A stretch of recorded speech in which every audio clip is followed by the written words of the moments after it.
Hi guys, and welcome back to another episode of Ask the Bullet Journalist, where I, Ryder Carroll, creator of the Bullet Journal, will do my best to answer any questions that you may have about bullet journaling.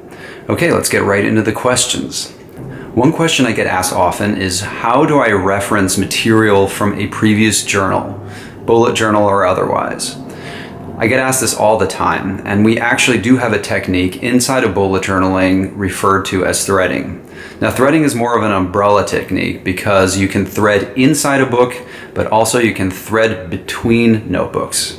Before I get started talking about threading, one thing I want to point out here is that threading is one of the first concepts that the community introduced to me. Back in the day when I first launched bullet journaling, a developer reached out to me and shared how they use threading inside a notebook.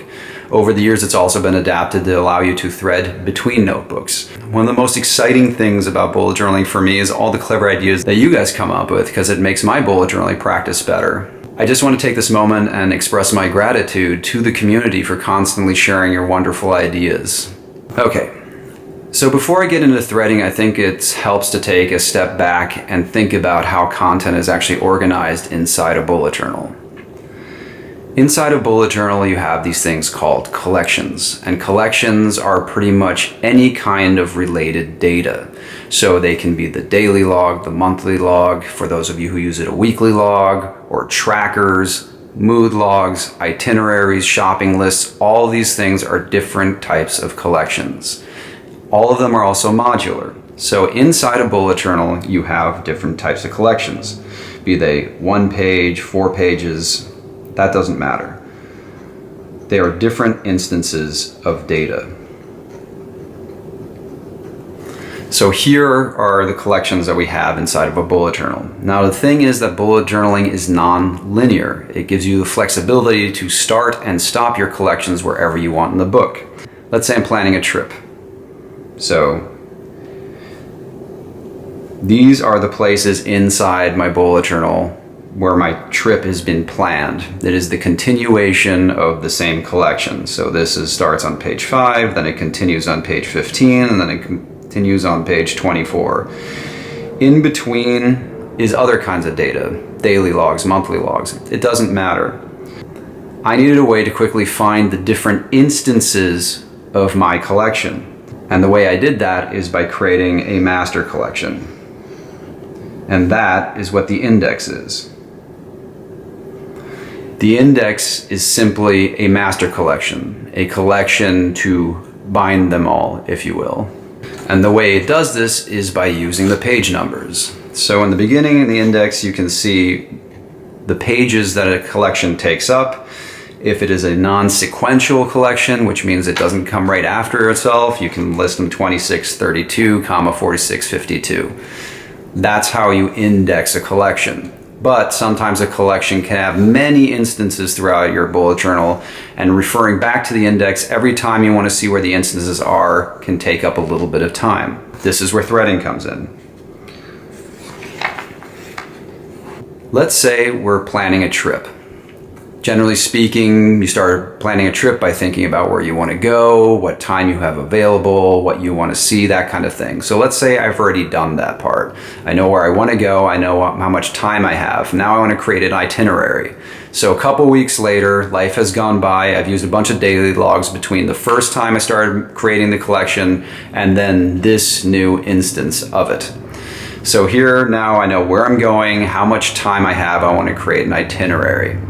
Rather than constantly flipping back to the index to find the beginning of this collection, I would like to thread it. What I like so much about threading is that it's an incredibly simple and elegant solution. All you have to do is write the page number of the previous instance of that collection. The same is true for the next instance of this collection. So basically what you'll start doing is, let's say in 20 pages from now, I continue this collection. Then I just put the next instance of this collection. Say I continue this collection on page 123. So next to 123, I would put page 15. Then I know that the previous instance of this collection is on page 15. Now I no longer have to flip back to the index. I just know exactly where to look. That's threading inside a notebook. So it's an elegant and super simple solution from one point to the other simply by putting down the page numbers. So how do you do this between notebooks? I'm going to need some help with this one.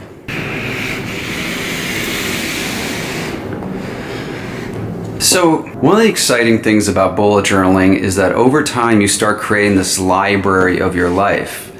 It's a documentation of all your accomplishments, of the things that you've done. Of course there's valuable information in them. Okay, so back to the current notebook. The index is great for cataloging the content inside your current bullet journal. But just as easily, you can create a collection that continues a collection from a previous notebook. And the way that you would do that is simply, let's say it's a list of quotes.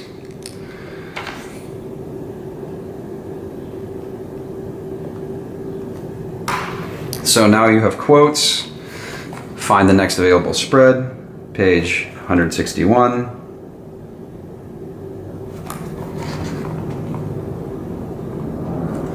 So there, page 161, this is going to be your new quote collection. But what about all the quotes from your previous notebook? Well, that's where notebook threading comes in. Just like putting the page number down here before, what you can actually do, you put down your book number and then the page numbers. So let's say that in your 5th bullet journal on pages 12 through 20, you had quotes. And again, if it's nonlinear, you can have continued on page 30 to 35, and so on. Okay, some of you may have noticed that I don't have a number on my bullet journal. So let me address that really quickly because I have a feeling it's going to come up in the comments. I wish I could. I never knew what the bullet journal was destined to become. Honestly, it's still quite surreal to me, and I'm a little jealous of you guys who were able to start bullet journaling fresh. You can have your first bullet journal, your second bullet journal. If I could do it all over again, I would add the number of my bullet journal in addition to the dates, so I know which number it is and what date it is. That's something that you guys can do that I don't. So that is why you don't see a number here and you do see a number here. I hope that makes sense. Okay, so now you know how to thread inside a notebook and also between notebooks, helping you very quickly access information and collections from your previous journals. In addition, there is one more way that you can reference previous notebooks.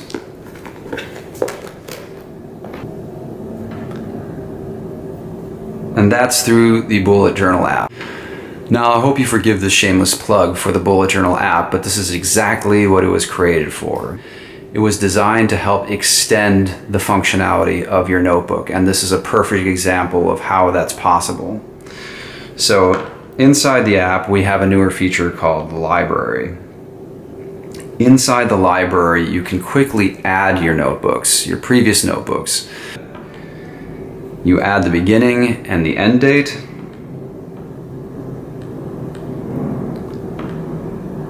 Then you can take pictures of your index pages. And additionally, you can then tag that notebook. What I usually do is that I create a tag per collection. So in this case, I would add the tag quotes. Now that tag will live inside this notebook, but all the other notebooks that have a quotes section. At the time of this recording, the app is only available on the Apple iTunes Store. We are still actively looking for an Android developer, so rest assured that's definitely something we plan to do. But this is also another way for you to very quickly access the content inside of your notebooks, or at least be able to reference which notebook has what content from the comfort of your phone. This was a community-generated solution, and with that in mind, I also would like to point you to Kim's article on her blog, tinyrayofsunshine.com, where she wrote an article about threading that's frankly much more comprehensive and better than the one that I wrote, so check out her article there.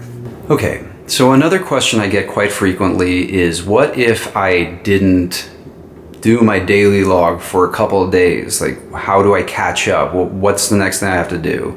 Like, what happens when I miss bullet journaling every day? Well, The short answer is you're doomed. I'm kidding. If it was a week ago, a month ago, it doesn't matter. The bullet journal will always meet you where you are. Simply continue where you left off. Part of the reason why the bullet journal is so flexible and there aren't any set templates is that I always found it incredibly discouraging to have a templatized book of any kind where if I missed a couple days that have empty pages, it made me feel like in some way I had failed, in some way I had let myself down. And over time I just realized I was silly. And the reason I feel that way and what I want to submit for your consideration is this. Life is unpredictable. It will throw things at you that you just simply can't plan for. You can't plan a perfect life. That doesn't work that way. Just come back to it when you're ready. For me, bullet journaling isn't about being perfect or perfectly organized.